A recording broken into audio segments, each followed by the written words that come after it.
បាទសួស្តីអ្នកនាងវីដេអូនេះខ្ញុំនឹងបង្ហាញអ្នកនាងពីរបៀបហបសម្ភារៈដោយប្រើ plugin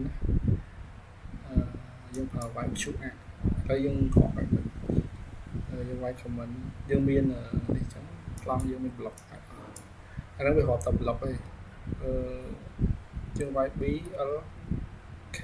count តោះមកយើង select ទីតាំងណាដែលយើងចង់ហបទៅនឹងទៅវាមាននេះខ្លះវាហើយ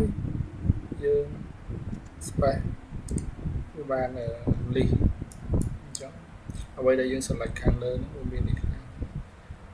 មាន bell មាន free នេះ TV អានេះតូ spare power នេះ free ដែរ free នេះមាន2ឥឡូវយើងចង់ដឹងថា2ពិតតើ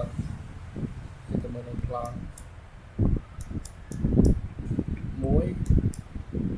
2 ជាមាន2ហើយ